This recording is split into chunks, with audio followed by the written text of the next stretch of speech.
जय Hind friends, welcome back to my YouTube channel भिन्न से ट्यूटोरियल। हम डिस्कस करने वाले एंटी डायरियल ड्रग के बारे में। तो let's start the video. First one so introductions क्या होता है कि anti diarrheal drug to treat by किसको ट्रीट करती हैं। तो जैसे कि हो गया हमारा सोलोइंग क्या करती है कि स्लो करती है इंटेस्टाइनल मूवमेंट, जो होता है कि हमारे इंटेस्टाइनल का पेरिस्टालसिस मूवमेंट होता है, ठीक है। और मसल्स जो टोन होता है उसको डिक्रीज करती हैं, ताकि जो ऑब्स्ट्रक्शंस वगैरह हो गए हैं वो ट्रीट हो, और जो हम फूड इंटेक्ट कर रहे हैं, जो फ्लूइड है और प्रोटीन्स वगैरह हैं, जो भी आयंस वगैरह हैं, वो ठीक से हमारी बॉडी में अब्जॉर्ब हो, ठीक है। अगर लूज मोशंस होगा, ठीक है, तो जो होगा कि हमारे पेरिस्टालसिस मूवमेंट है वो हाई हो जाएगा, हमारा मसल टोन है वो हाई हो जाता है, इसलिए लूज मोशन होता है, ठीक है। और उसका कॉज्ड जो होता है वो बैक्टीरिया वायरस हो गए, कहीं ट्रैवल कर रहे हैं, कोई मेडिसिन्स ले रहे हैं, तब ये कॉज करता है, ठीक है। ये डायरिया क्या करिए है, रिड्यूस करती है, इन्फ्लामेशन को भी रिड्यूस करेगी, ठीक है। और जो फ्लूइड लॉस होते हैं डायरिया में, ठीक है, उसको अब्जॉर्ब करने में हेल्प करेगी। फ्लूइड से जो भी इंटेक कर रहे हैं भोजन हम, ठीक है, उन वहाँ से फ्लूइड को अब्जॉर्ब करेगी और मेंटेन करेगी अपनी बॉडी को, फ्लूइड को बैलेंस करेगी, ठीक है। तो नेक्स्ट देखते हैं कि हम डायरिया होता है कैसे, ठीक है। डायरिया का जो कॉज होता है वो बैक्टीरिया वायरस, अभी हमने बताया, जो gram positive gram bacteria according to classification हम अभी बताएंगे। तो क्या होगा कि फर्स्ट वन क्या होता है कि 2 टाइप्स के डायरिया होते हैं, invasive diarrhoea, non invasive diarrhoea. Invasive diarrhoea का मतलब होता है कि क्या होता है कि नॉन इन्वेसिव डायरिया जो होती है कि उसमें क्या होता है कि विदाउट म्यूकस एंड ब्लड, ठीक है, डायरिया होती है, वाटरिंग डायरिया होती है। और इन्वेसिव डायरिया जो होती है उसमें ब्लीडिंग होता है, और जो होता है कि वाटरिंग के साथ साथ, जैसे इस स्टूल का अमाउंट जो होता है वो कम होता है, वाटर के साथ म्यूकस का सिक्रेशन होता है, उसको इन्वेसिव डायरिया कहेंगे। नॉन इन्वेसिव में क्या होगा कि विदाउट ब्लड एंड म्यूकस का क्या होगा कि वाटरिंग डायरिया होगी, ठीक है। तो डायरिया क्या होता है, क्लासिफिकेशन, उसकी क्लासिफिकेशन को देख लेते हैं। तो फर्स्ट वन जो क्लासिफिकेशन डिवाइड हुए हैं, तो 5 क्लासिफिकेशन में डिवाइड हुए हैं, कौन कौन से दवा क्या क्या एक्ट कर रही है उसको अकॉर्डिंग टू क्लासिफिकेशन देखेंगे। तो फर्स्ट वन होता है anti motility drug agent, anti motility agent, इसके नाम से ही डिनोट हो रहा है कि मोटिलिटी, ठीक है, मूवमेंट, ठीक है। एंटी मोटिलिटी ड्रग क्या करती है कि जो स्टमक का मूवमेंट होता है, ठीक है, उसको स्लो कर देती है, ठीक है, जो भी पेरिस्टालसिस मूवमेंट है उसको स्लो करेगी।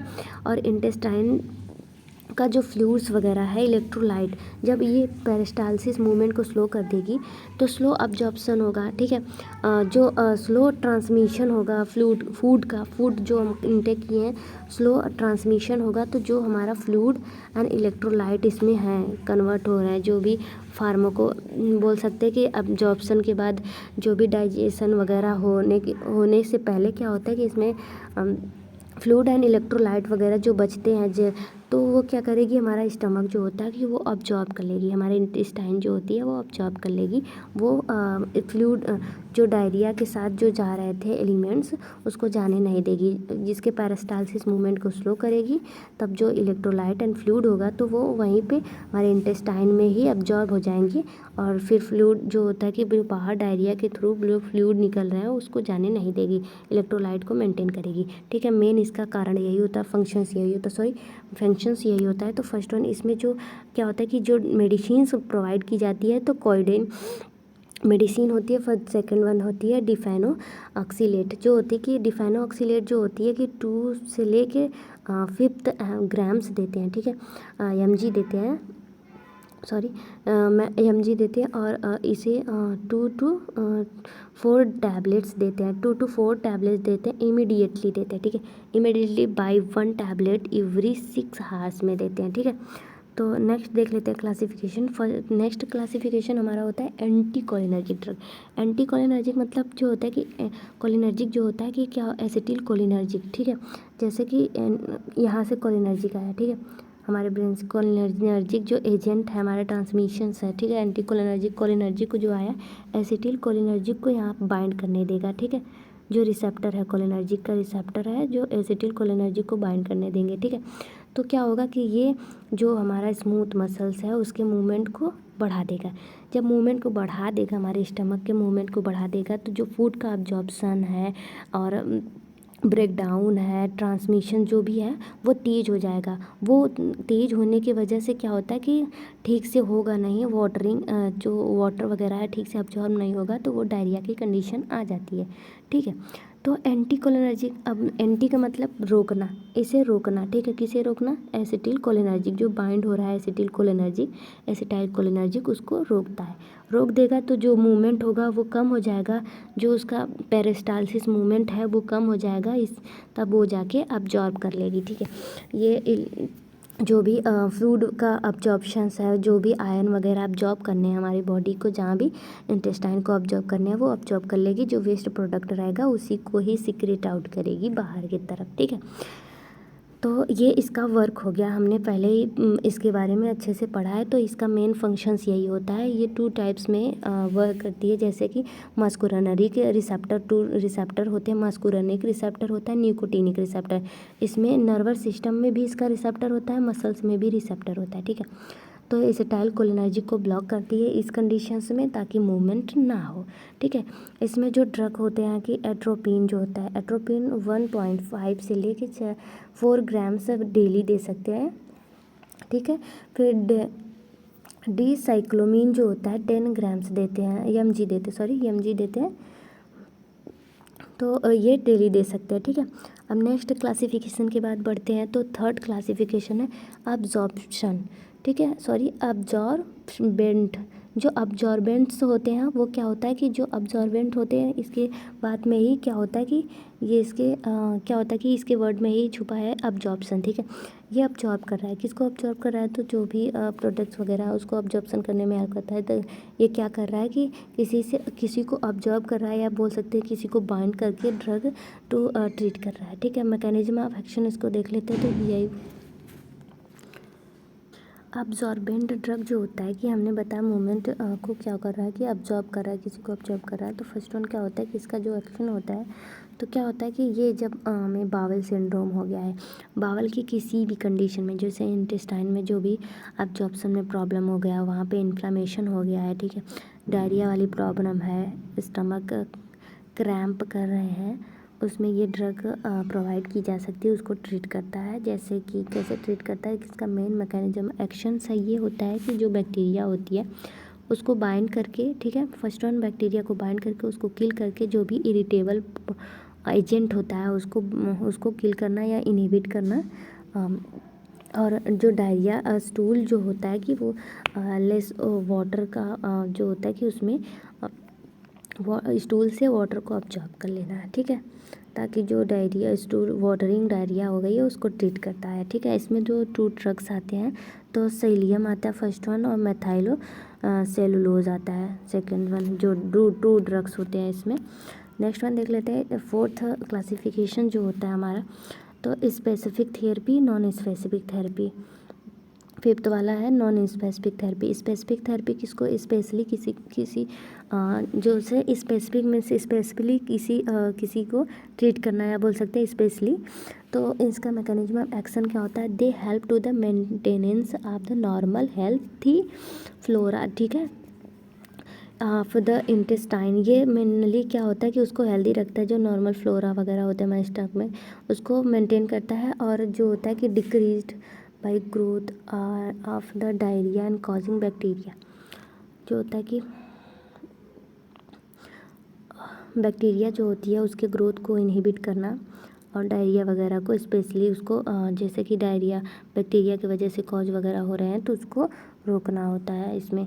जैसे कि normal gram positive bacteria, gram negative salmonella वगैरह हो जाए उसके कॉजिंग की वजह से, या फूड पॉइजनिंग के कॉजिंग की वजह से, स्पेसिफिक फूड पॉइजनिंग के कॉजिंग की वजह से, बैक्टीरिया के कॉजिंग की वजह से क्या होता है कि बावल फ्लोरा जो इफ़ेक्ट हो रहा है, ठीक है, उसको ट्रीट करना। ठीक है, उसको क्या होता है कि लूज मोशन को स्टॉप करना। ठीक है, उसमें ये हेल्प करती है। ठीक है, तो इसका जो ड्रग है, तो फर्स्ट वन रहता है फ्लोराजोलिडोन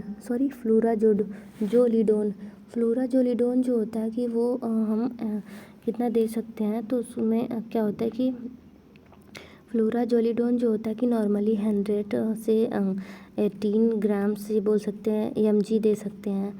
तो ये अलग अलग अमाउंट है, चाइल्ड में अलग है और अडल्ट में अलग है। तो अडल्ट में 100 mg दे सकते हैं 4 टाइम, एंड चाइल्ड जो होता है 1.25 ग्राम्स दे सकते हैं, या बोल mg दे सकते हैं पर kg 4 टाइम दे सकते हैं माइक्रोग्राम्स।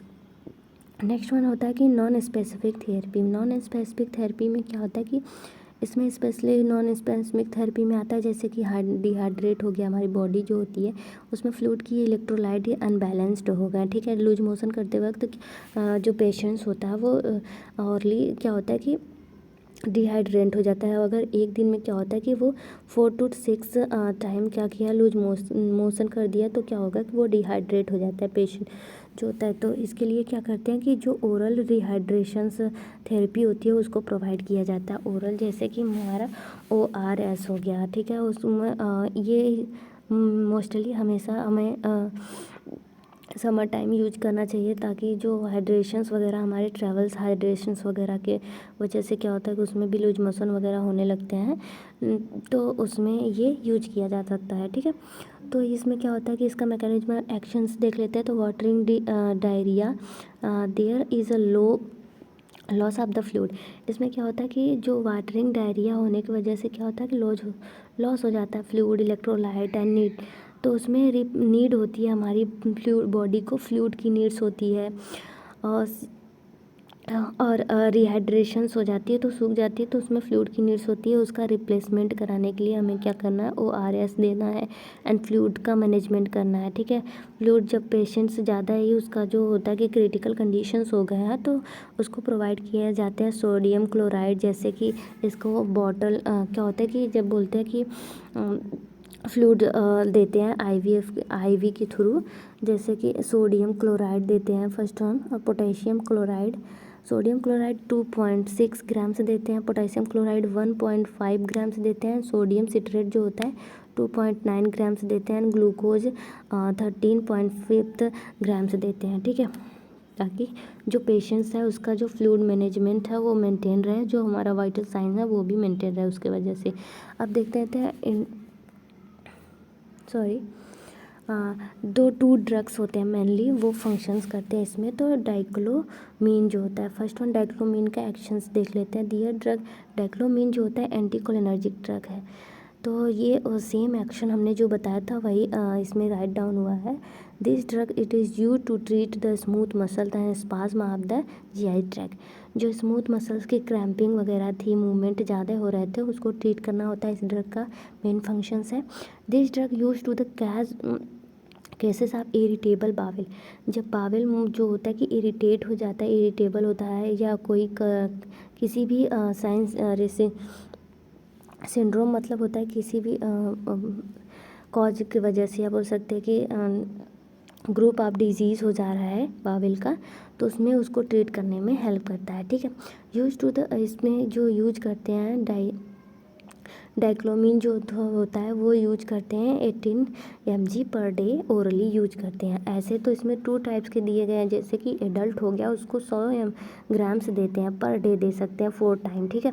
और जो होते हैं चाइल्ड जो होते हैं 1.25 mg देते हैं पर kg, मतलब kg के हिसाब से देते हैं, पर kg देते हैं। 1 kg का kg 1 kg के अगेंस्ट जो होता है कि 1.25 ग्राम mg देंगे, 4 टाइम्स देंगे, ठीक है।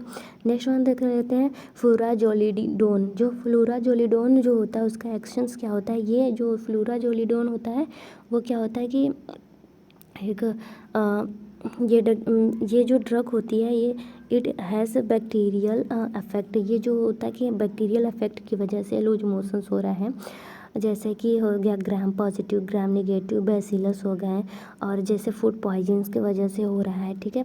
हमें कंटामिनेटेड फूड वगैरह ले लिया, फूड पॉइजन्स की वजह से लूज मोशंस हो रहे हैं, या बोल सकते हैं कि हम एक्सपायरी डेट का फूड या कोई फ्लूइड ले लिया है उसकी वजह से, तो क्या होता है कि उसकी वजह से अगर लूज मोशंस वगैरह हो रहे हैं, डिहाइड्रेट हो रहा है बॉडी हमारा, फ्लूरा जोलोडीन ले सकते हैं, ठीक है। ये ड्रग जो इंडिकेशंस, इसके मेनली इंडिकेशंस क्या क्या हो सकते हैं, जीआई मसल्स स्पाज्म हो गया है, ठीक है, उसको ट्रीट करना, जैसे कि उसके मूवमेंट को डिक्रीज करना, उसको ट्रीट करना, ठीक है। और जो होता है कि इरिटेबल बावल सिंड्रोम, मतलब कि जो होता है ग्रुप ऑफ डिजीज़ हो गया है, वो बावल में क्या हो गया प्रेजेंट होता है, इरिटेबल की वजह से क्या हो रहा है, डायरिया वगैरह हो रहा है, पेन हो रहा है, क्रैम्पिंग हो रहा है, मुरेट के जिसको बोलते हैं पेन होना। अगर कोई भी कंडीशन में क्रोनिक डायरिया हो या बोल सकते हैं कि एक्यूट डायरिया हो, तो उसमें दे सकते हैं इन सारे ड्रग्स को। इंटेस्टाइनल क्रैम्पिंग्स वगैरह हो रहा है, डायरिया हो रही है, कॉलेरा वगैरह हो रहे हैं, बच्चों को ज़्यादा ही कॉलेरा वगैरह होता है एक, तो इसको दे सकते हैं। हाँ, इसके लिए प्रिवेंशंस के लिए क्या होगा कि कॉलेरा वगैरह के लिए तो हाइजीन को मेंटेन करना होता है, ठीक है। और अगर इसका जो गार्डियसिस जो होता है कि जब फूड पॉइजन्स की वजह से डायरिया वगैरह हो रहा है, तो उसकी वजह उसमें ये दे सकते हैं ड्रग को। और कंट्रा इंडिकेशन किस पेशेंट को हम नहीं दे सकते हैं, तो सेंसिटिविटी, अगर पेशेंट को ड्रग से एलर्जी है, सेंसिटिविटीज़ है, उससे प्रॉब्लम्स क्रिएट हो रही हैं, तो उसको नहीं देंगे। इन फ्रंट जो 1 मंथ का बच्चा है, या बोल सकते हैं 2 से 3 ईयर्स का बेबी है, बिना डॉक्टर के कंसल्ट किए हम ट्रीटमेंट ये ड्रग को प्रोवाइड नहीं कर सकते हैं।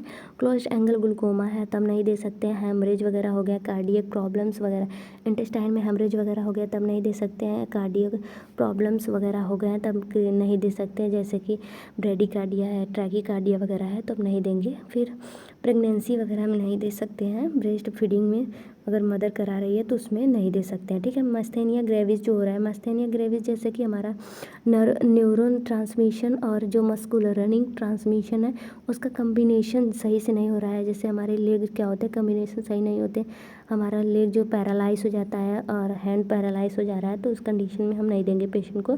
साइड इफ़ेक्ट क्या क्या देखने को मिलेगी, डिजीनेस, नौजिया, कंस्टिपेशन एंड जो हमारा टंग होगा वो ब्लैक हो जाएगा, ठीक है। Next role of nurse mostly ये इंपॉर्टेंट होता है। तो फिर पहले मॉनिटर करेंगे हम पेशेंट का हिस्ट्री कलेक्शन, फिजिकल एग्जामिनेशन करेंगे, फिर मॉनिटर वाइटल साइन करेंगे कि उनका जो हार्ट का प्रॉब्लम्स वगैरह क्रिएट नहीं हो रहा है, लीवर में कोई अदर प्रॉब्लम्स नहीं है, रीनल सिस्टम इम्पेयर्ड तो नहीं है, फेल तो नहीं है, ठीक है। उन्हें कैंसर वगैरह की प्रॉब्लम्स तो नहीं है, या बोल सकते हैं उनमें जो होता है कि सेल डिवीजन, सेल का नंबर बढ़ तो नहीं रहा है, ये सब चेक करेंगे, ठीक है। ये सब तो नहीं होता, फिजिकली एग्जामिनेशन कर लेते हैं, हिस्ट्री कलेक्शन कर लेते हैं, मॉनिटरिंग, मेडिसिन्स डोजेज वगैरह को अगर प्रोवाइड कर रहे हैं मेडिसिन, तो बिना प्रिस्क्रिप्शन के हम प्रोवाइड नहीं कर सकते हैं, क्योंकि डॉक्टर के प्रिस्क्रिप्शन के बगैर हम कुछ नहीं दे सकते हैं पेशेंट को, ठीक है। तो ऑर्डर कंसल्ट कराना होता है कि मेडिसिन्स कब दे रहे हैं, कितने वक्त दे रहे हैं, ठीक है, कितना डोज दे रहे हैं, उसको रिकॉर्ड एंड रिपोर्ट करते रहना है डॉक्टर को। Thank you class, thank you very much. अगला टॉपिक हम नेक्स्ट वीडियो में देखेंगे। Bye bye.